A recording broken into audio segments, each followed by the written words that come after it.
Olá, hoje nós estamos aqui no Logotonia, canal da Universidade Federal do Sul da Bahia, para discutir a ideia de natureza a partir de Thomas Hobbes e de Rousseau.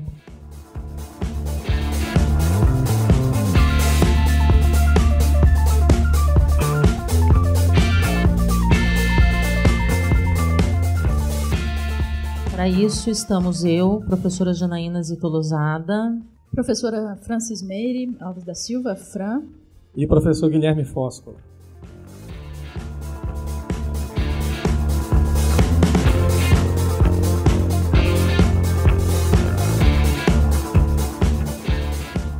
Para iniciar, nós vamos trabalhar com uma citação do Norberto Bobbio sobre o contratualismo.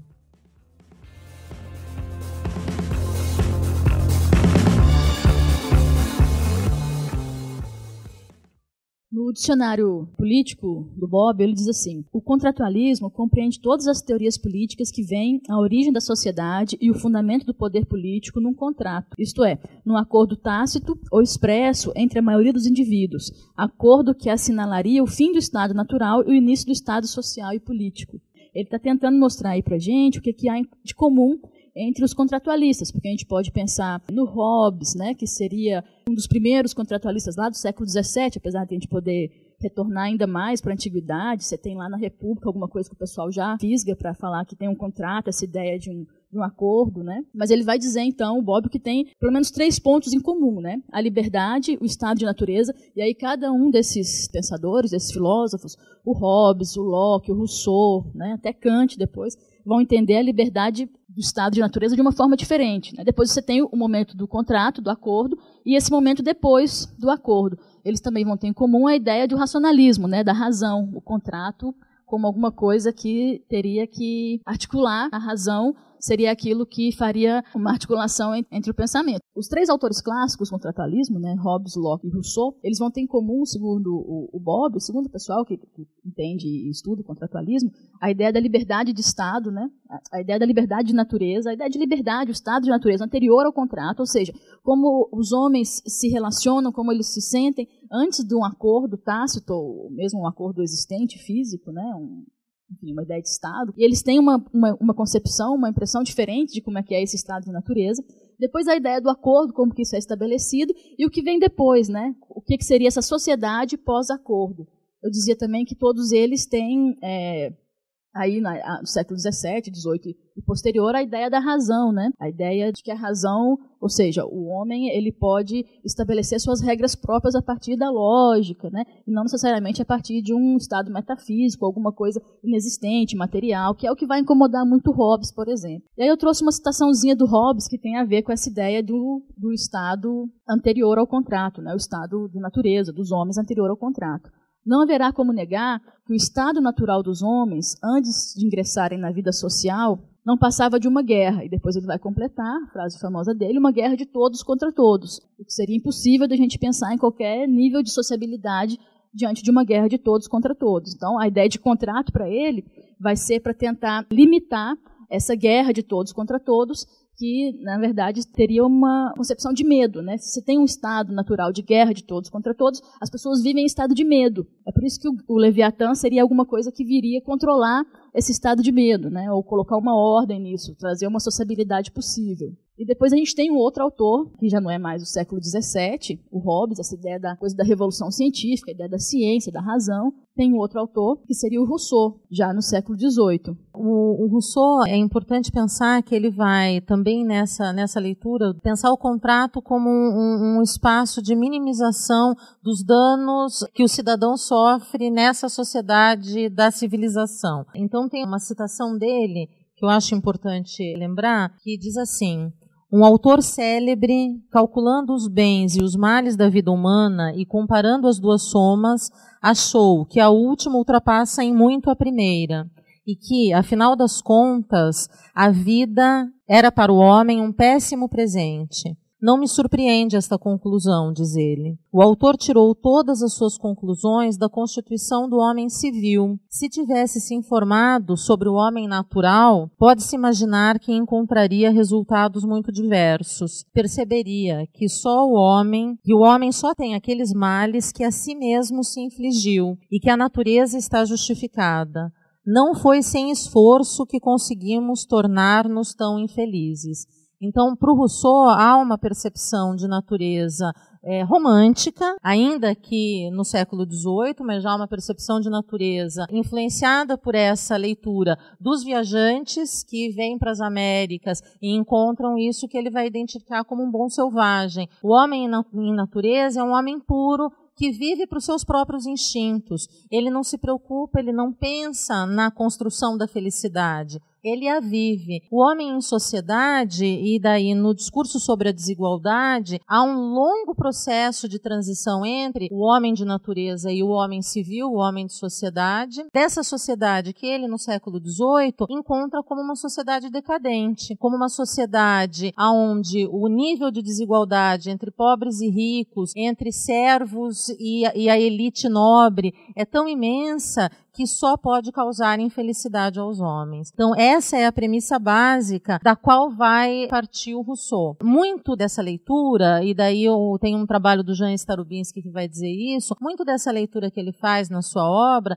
se dá em função da sua experiência cotidiana. Ele é quase como um desterrado, ele é um cidadão de Genebra, mas Genebra não o reconhece. No discurso da desigualdade, ele faz um longo elogio a Genebra, mas é uma cidade na qual ele não se reconhece. Por outro lado, ele também não se sente cidadão de outras localidades, ainda que viva muitos anos em Paris. E em Paris ele vai perceber o empobrecimento absurdo dessa sociedade do século XVIII. Então, ele vai ver com seus próprios olhos a extensa fome, ele vai ver a tragédia do camponês e do pobre urbano, e isso vai motivá-lo a olhar para essa sociedade como uma sociedade decadente e, portanto, buscar outras sociedades aonde esse homem seja feliz, onde esse homem possa buscar a felicidade. E essa sociedade ele vai encontrar a partir das leituras dos tratados dos viajantes, no homem primitivo, no homem que está distante dele,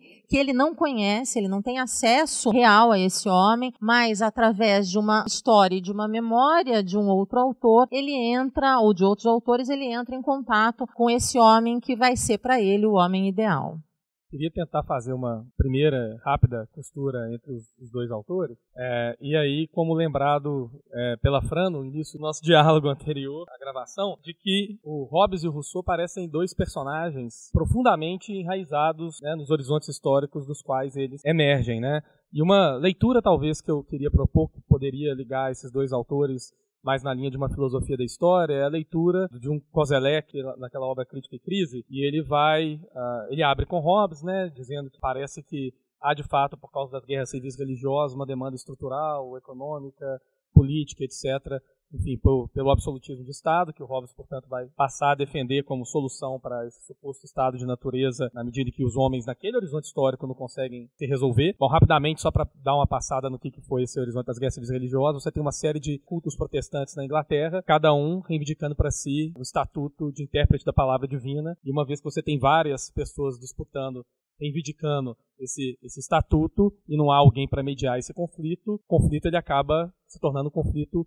armado. Uma coisa, inclusive, que o Christopher, se eu não me engano, Hill, ele trabalha muito bem naquele livro dele, O Mundo de Ponta Cabeça, né? A solução do Estado absolutista, então, para Koselleck, me parece ser, na leitura toda da história do Koselleck, uma solução que vai tornar possível, e até mesmo uma espécie de protoforma ali, etc., a Revolução Francesa, que vai ocorrer muito depois. E isso para Koselleck, porque o absolutismo de Estado, numa leitura, eu acho, bem hobbesiana desse horizonte histórico pelo Koselleck, ele torna o governante, né, o monarca absoluto, duplamente inocente, e ele torna o súdito duplamente culpado. E o registro da discussão aí para Koselleck é o da liberdade. Ele vai dizer, bom, o monarca ele é duplamente inocente porque alguém precisa botar ordem na casa. Por acaso convém ser um monarca. E em segundo lugar, então, por necessidade, ele se torna um monarca absoluto. E no segundo lugar, porque é ele que diz as leis. É ele que dita as leis. Então ele não pode ser culpado das leis que ele próprio elabora e comanda. Do lado do súdito, por exemplo, esse problema se torna duplamente agravado, e daí porque duplamente culpado, porque por um lado ele é culpado no foro público se ele age contra as leis elaboradas pelo monarca, pelo governante. Por outro, se ele age em conformidade com as leis, mas em contrariedade ao seu foro privado, à sua consciência, ele é culpado na própria consciência. Ele age contra aquilo que ele acredita. Para o Koselleck, é criado aí, portanto, o foro do espaço privado. A liberdade é confinada no espaço privado.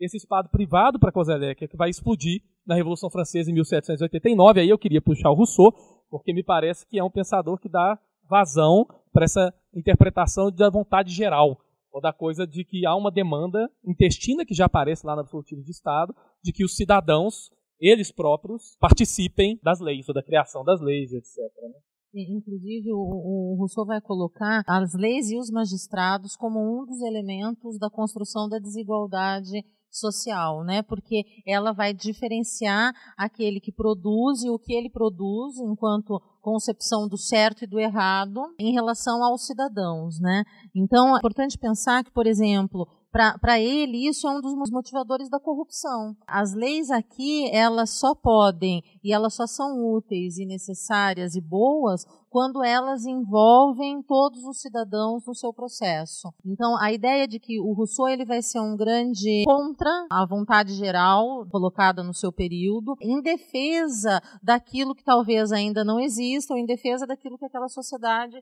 não veicula. É claro que aqui a gente não pode falar, e seria absolutamente anacrônico, trabalhar em termos como democracia ou uma igualdade num nível que talvez a sociedade do absolutismo não incorporaria. Mas, de alguma forma, essa construção de que a vontade geral é a conservação dos homens, é o direito que eles têm e o dever que eles têm para conservar a si mesmos, para conservar a sua vida e as suas relações. Então, isso é uma leitura que ele vai colocar. Essa ideia de que os homens eles têm o direito de conservar a sua própria vida e, por outro lado, uma das questões que está ligada à ideia de uma coletividade é a ideia de piedade para o Rousseau. A ideia de piedade aqui é o que faz o homem reconhecer no outro o seu igual, o seu eu, algo que é próprio dessa natureza, que é um tanto selvagem, ou que é pré-civilizadora, né? Então, isso é uma das questões importantes aí para o Rousseau. Mais uma vez, essa perspectiva da elite nobre e de uma população pauperizada, ela está presente, né? Ela está presente não só na produção intelectual dele, como também vai estar presente numa produção musical, nas composições que ele vai fazer. Ele é autor de uma ópera, e nessa ópera que vai depois influenciar a construção das Bodas de Fígaro do Mozart, ele vai colocar um casal de camponeses que é, de alguma forma, assediado por seus patrões, né, entre aspas, aqui a ideia dos patrões, mas por seus patrões nobres e corrompendo esses camponeses. Então, mais uma vez, essa ideia de que existe uma natureza e o amor constitui essa natureza pura no homem, que é esse homem bom, o homem pré-civilizado, e a sociedade, essa organização social, acaba destruindo essa construção.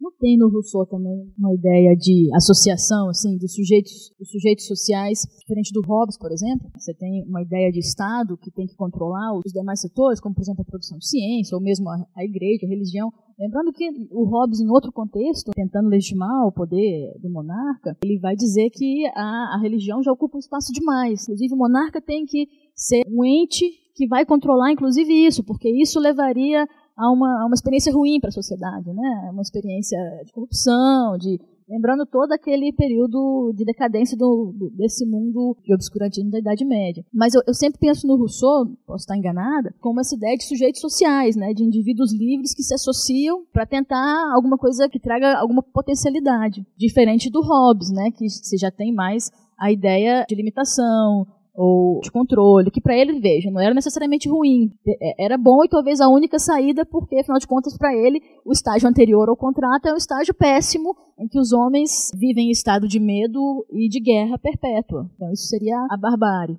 Inclusive, o Rousseau ele reconhece a importância, a necessidade do monarca, desde que esse monarca seja representante dessa vontade coletiva, dessa vontade geral. Então, o monarca ele é aquele que pode dar corpo a esse Estado, mas ele só pode dar corpo a esse Estado quando ele é corpo dessa vontade geral desses cidadãos, né? levando em consideração a metáfora, é como se o Estado existisse no indivíduo. É como se o Estado fosse uma representação de indivíduos e o Estado existisse no indivíduo, né? É uma associação, como se o Estado fosse pequena associação de indivíduozinhos, né? Depois ele vai se incomodar, claro, com essa ideia de uma maioria e tal. Que é, eu acho que o Guilherme talvez tenha mais conhecimento sobre isso, que é onde o Hegel vai criticar os contratualistas, né? A ideia do individual e do geral, né? A vontade individual e a vontade geral. Essa ideia que perpassa os contratualistas todos, porque, por exemplo, mesmo no Hobbes, você tem um ser, um sujeito, e ele vive em estado de medo, em um estado impossível, ele precisa de um monarca ou de um Estado, uma ideia de Estado, né, com letra maiúscula, para tentar controlar ou reger sua vida. Já no Rousseau é diferente, né? Você tem ali indivíduos que se associam pela ideia de um Estado que vai potencializar e por aí vai. Mas eles têm, todos os contratualistas, essa ideia, essa relação, né?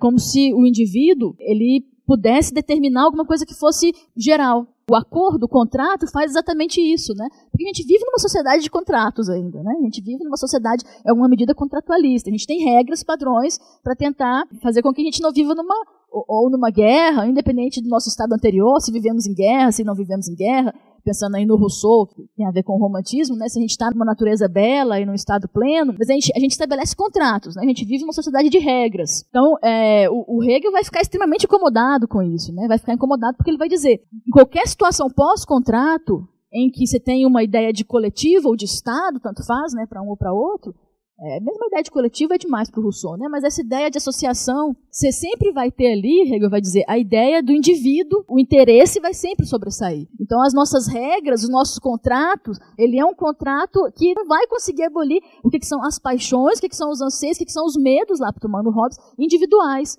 Né? Isso vai estar na forma geral. E o Hegel fica incomodado com isso. Veja que é um problema aí também, que eu só vou levantar, mas é um problema que se costuma associar diretamente à vontade geral russoniana com o fascismo, né? Ou seja, o que separa especificamente uma coisa da outra, né? E na medida que movimentou principalmente o terror, etc., revolucionário, né? É óbvio que eu entendo que há uma série de defensores, na maneira do russonianismo, nesse sentido, dizendo que a vontade geral ela nunca poderia ser exatamente essa vontade que despreza minorias na medida que ela deveria contemplar também as minorias, né?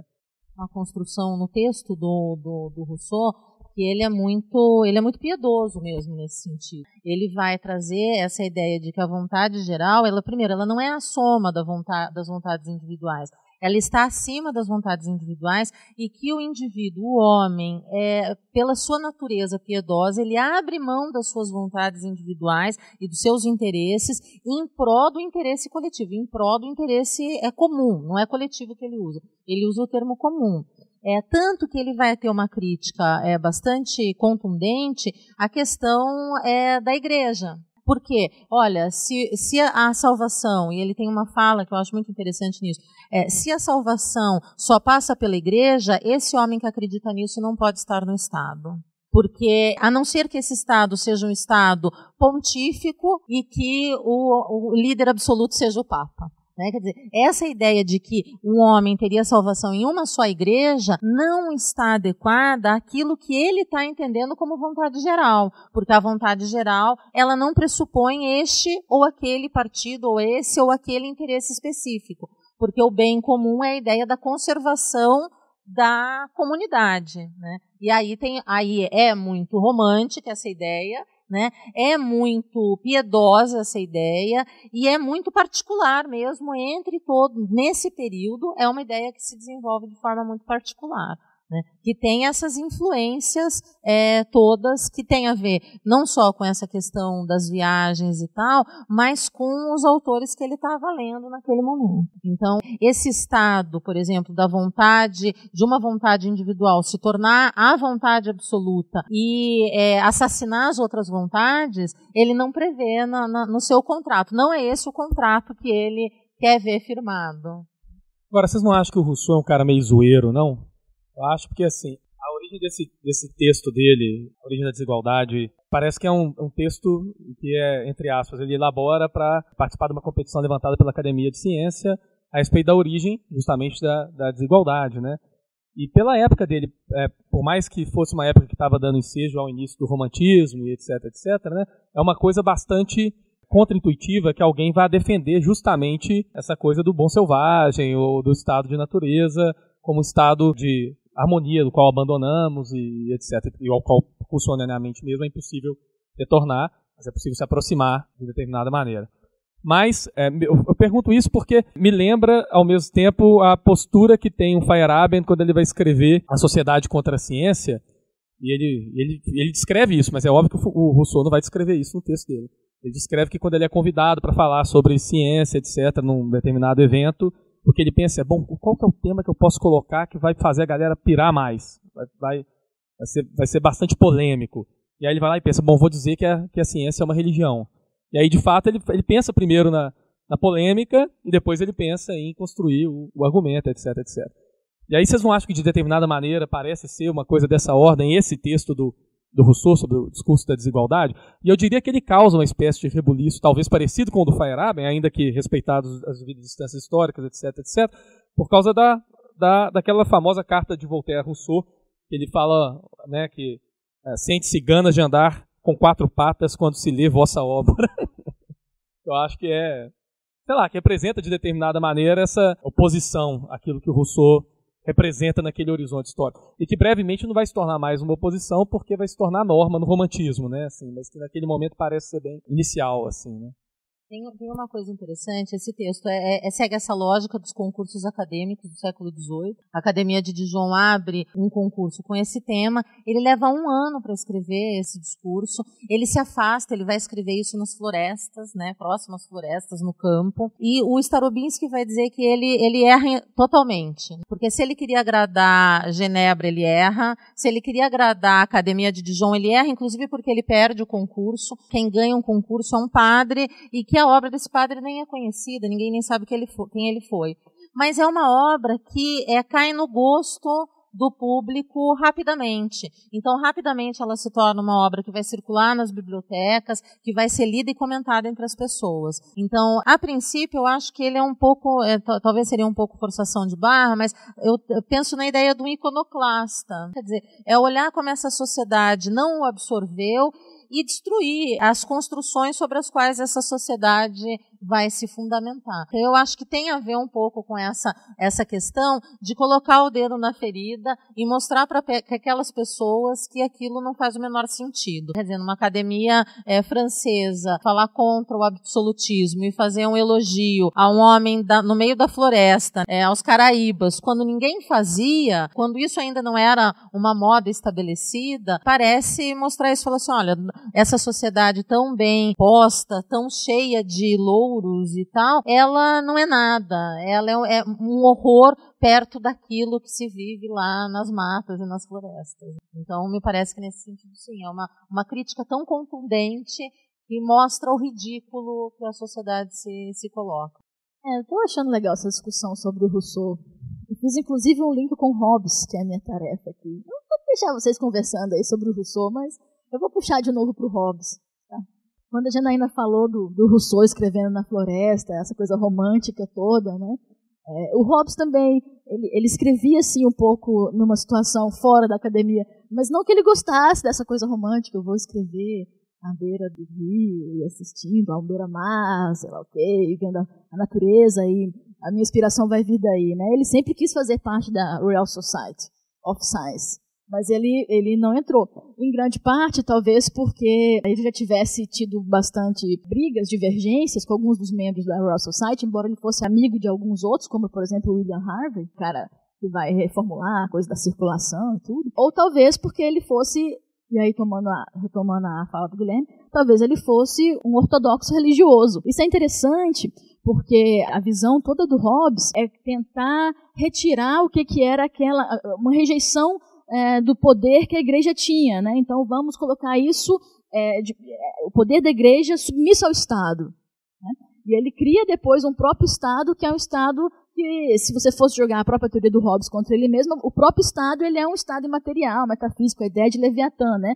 O monstro, literalmente, que ele cria, né? Porque o Hobbes, apesar dele criticar o método científico, a experimentação, né? E aí entrando já na na questão dele com Boyle, ele é um cara que vai ser famoso pela crítica que ele faz ao processo experimental, ao método experimental, mas ele não abandona isso por completo. Primeiro porque ele quer refutar o poder que a igreja tem. E ele quer ocupar esse papel de ciência, né? Ele era também um filósofo natural, ele não tem só uma filosofia política. Ele tem uma filosofia da natureza que a gente basicamente esconde porque ele entrou em atrito com a Royal Society, em especial com Robert Boyle, que tem a teoria ou a ideia do vácuo, a máquina, que foi aquilo que a ciência corroborou como verdadeiro, como método aceitável e tudo mais. Então, o Thomas Hobbes, por um lado, é um monista, ele é um materialista, mas ele não só refuta o método experimental, pura e simplesmente, isso tem tudo a ver com a discussão própria do século XVII, mas ele tem alguma coisa própria desse pensamento do século XVII, tipo o pensamento racionalista, que vai dar origem à ciência moderna, e por aí vai, a própria experimentação. Ele tem, por exemplo, um pensamento todo geométrico. O pensamento do Hobbes é um pensamento geométrico. Você tem ali homens que vivem um estado, depois um estado que vai ter que reger isso tudo, né? É um pensamento extremamente geométrico. Inclusive, a ideia de experimentação que ele refuta em Boyle, ele está refutando a causa, que é alguma coisa que Newton depois vai dizer, não, a gente vai abolir a ideia de ter que explicar as causas, a gente precisa nos preocupar com a prática. Isso vai ser a espinha dorsal do método experimental, ou seja, do nascimento da ciência moderna. E se a gente fizer uma leitura galileana de que a ciência moderna é basicamente experimentação, a gente sabe que não é, né? Mas nesse momento ela ocupa um lugar importante de destaque. Então, o Hobbes, ele está muito próximo desse debate todo entre igreja, Estado e ciência, e ele coloca o Estado numa posição de supremacia, assim, né?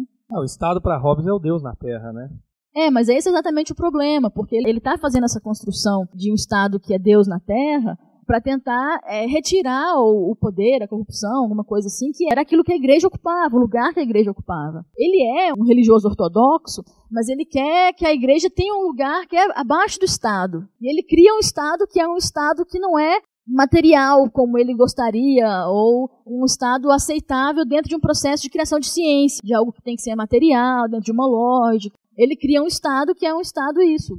Parece que é um ser à parte. Você não acha que tem uma coisa ali, mais ou menos como tem em Maquiavel, que uma preocupação com a guerra civil? Ou seja, o pior cenário possível é o cenário de guerra civil. E diante desse cenário se justifica um absolutismo de Estado, por exemplo. Que é óbvio, quando o Hobbes escreve, o absolutismo já está funcionando, ele não está criando essa ideia nem nada. E por outro lado, muita gente se esquece do cidadão do Hobbes, que é o ponto onde ele de fato postula que o cidadão pode se rebelar contra o monarca absoluto no caso dele não cumprir com o contrato, etc, etc, né? Então tem esse aspecto também de que não é que o monarca pode fazer tudo aquilo que ele quer, etc. Eu acho que dialoga bastante até com o Maquiavel também, né?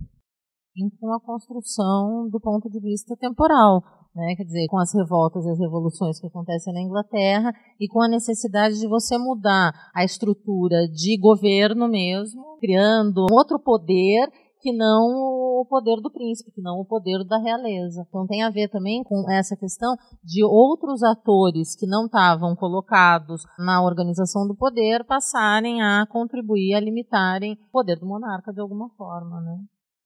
Tem a ver com essa coisa da Revolução Gloriosa.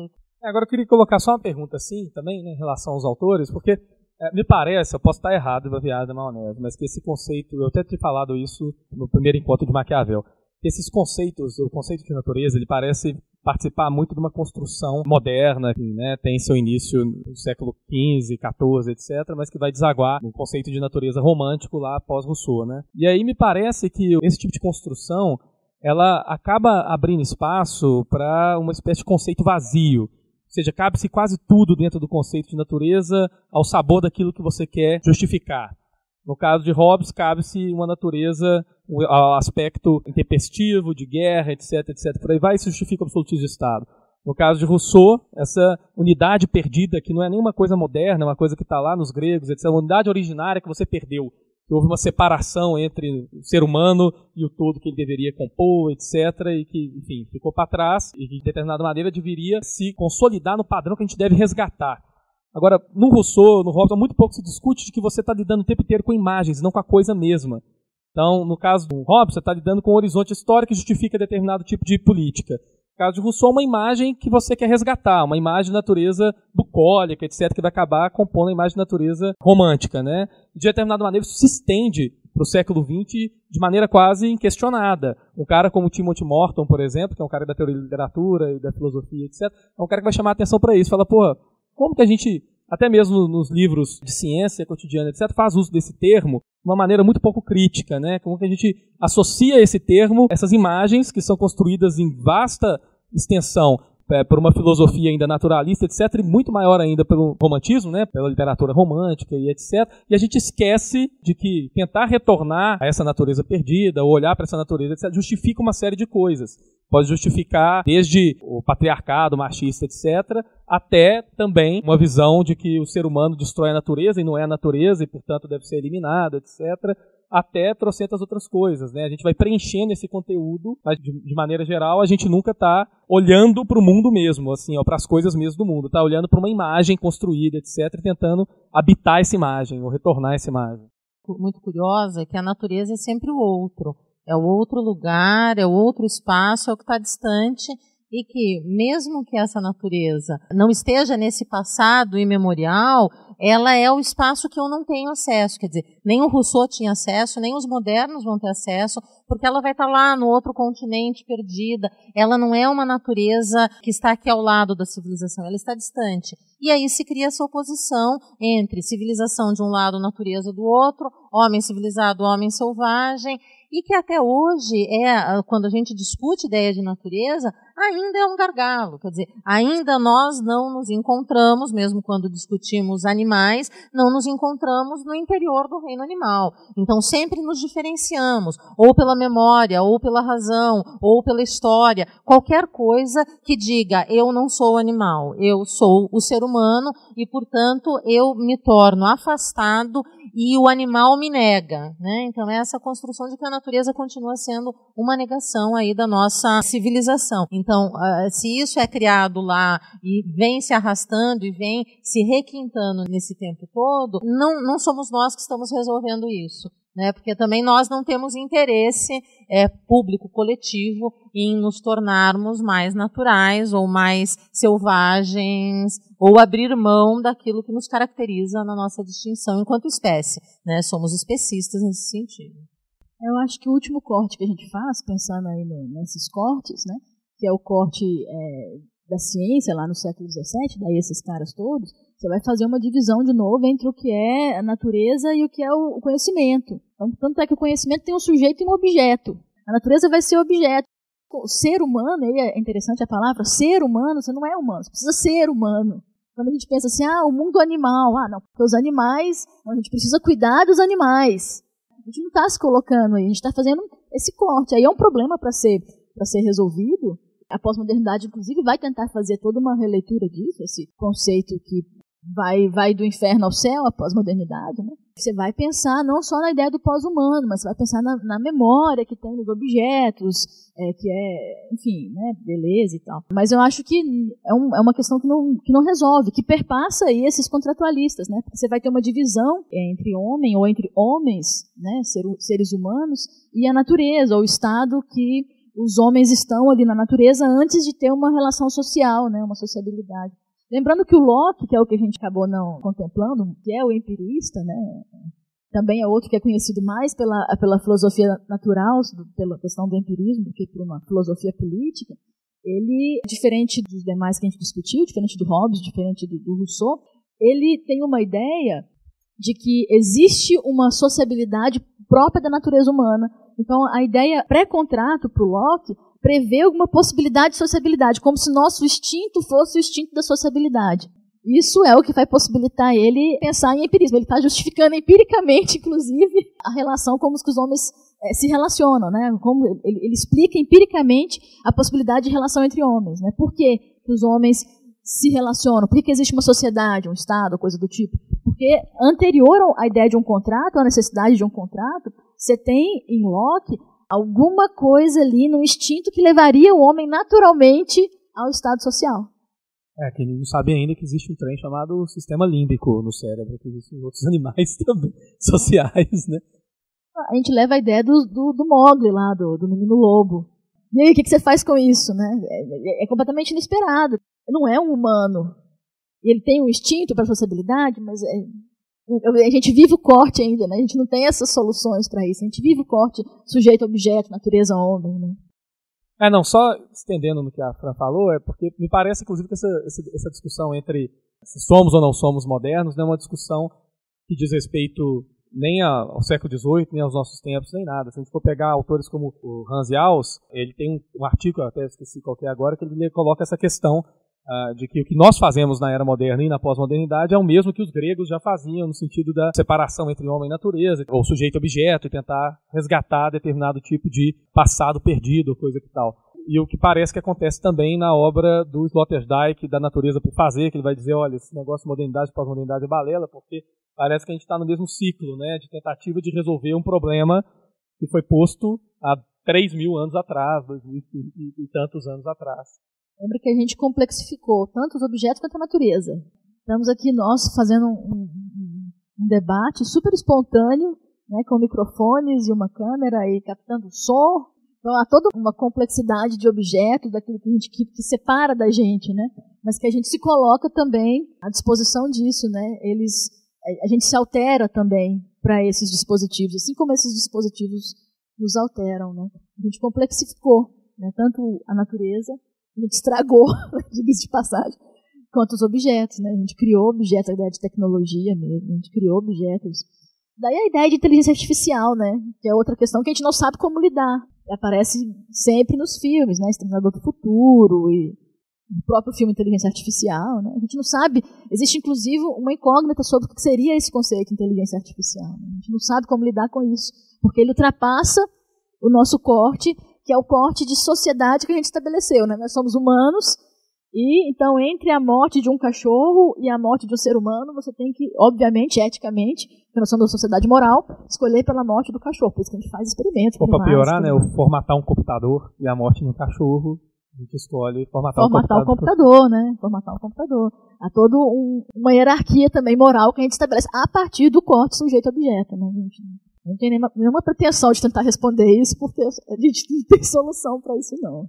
Bom, para finalizar esse nosso momento do canal Logotonia, eu vou fazer uma leitura para fazer justiça ao John Locke, que foi citado aqui, mas não foi citado devidamente. Ele tem uma citação que me parece que pode fechar muito bem esse nosso episódio e apontar para outras reflexões, né? E ele diz assim: a liberdade natural do homem consiste em estar livre de qualquer poder superior na Terra, tendo somente a lei da natureza como regra.